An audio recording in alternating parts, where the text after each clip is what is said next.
चलिए इसी के साथ आगे बढ़ेंगे खबरों में। हमारे सहयोगी ओपी शर्मा ने हरियाणा कांग्रेस ने कार्यकारी अध्यक्ष रामकिशन गुर्जर से खास बातचीत की। इस दौरान उन्होंने लोकसभा चुनाव को लेकर अपनी बात रखी।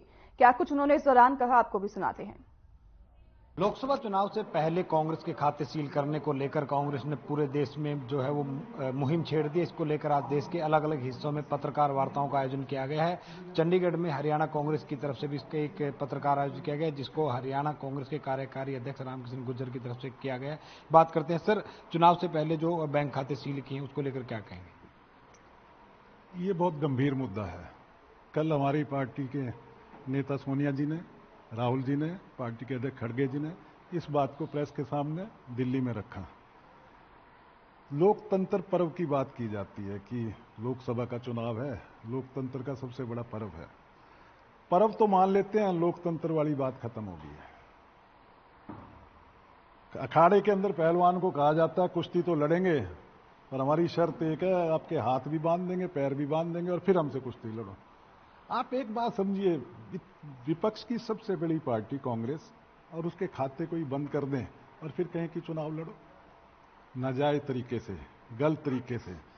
जहां तक मुझे जानकारी मिली है कि पॉलिटिकल पार्टी इनकम टैक्स पे नहीं करती, तो फिर मुद्दा कहां आ गया? इनकम टैक्स वालों ने किया, ये खाता भी बंद, तो मुद्दा कहां से आ गया?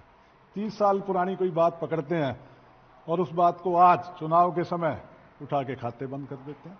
तो तानाशाही, धक्काशाही, डर गई है बीजेपी पूरी तरह। चुनाव नहीं लड़ना चाहती, चुनाव की खाली एक फॉर्मेलिटी पूरा करना चाहती है। सर, बीजेपी का ये भी कहना है कि जो कार्रवाई की जा रही है सरकार का जो कोई हाथ नहीं है, जो आयकर विभाग है वही काम कर रहा है। साथ में वो दावा भी करते हैं कि कांग्रेस कहीं मुकाबले में नहीं है, वो 400 जो सीटें जीतेंगे और हर कार्य बूथ के ऊपर उन्होंने 370 ज्यादा वोट लेने का एक लक्ष्य भी रखा है। तो क्या लगता है वाकई में कुछ कांग्रेस या विपक्षी पार्टी को दबाने की बात है? जहां तक पार्टी को दबाने की बात है तो आप सामने देख रहे हैं, विपक्ष को दबाया जा रहा है और 400 पार का नारा खुद ही दे रहे हैं। 400 पार, आप हरियाणा में भी 75 पार का नारा लगा था, तो क्या रिजल्ट है? जनता फैसला करेगी कि 400 पार है, या मुझे तो ऐसे लगता है कहीं 200 पार भी ना हो पाए। सर, दिल्ली के मुख्यमंत्री अरविंद केजरीवाल को भी जो है कल रात गिरफ्तार कर लिया गया है। कांग्रेस उनकी गिरफ्तारी को कैसे देखती है? क्या आप वो इंडिया गठबंधन के अलायंस हैं हरियाणा में, तो क्या उनकी गिरफ्तारी जो कि उसके खिलाफ आप जो है वो जन समर्थन में आएंगे? बिल्कुल, जहां जहां बीजेपी का तानाशाही रवैया मिलेगा वहां वहां कांग्रेस पार्टी आंदोलन करेगी और इसमें केजरीवाल जी के साथ हैं बिल्कुल, और उसमें हमारा पूरा समर्थन है और हम मिलकर हरियाणा में चुनाव भी लड़ रहे हैं।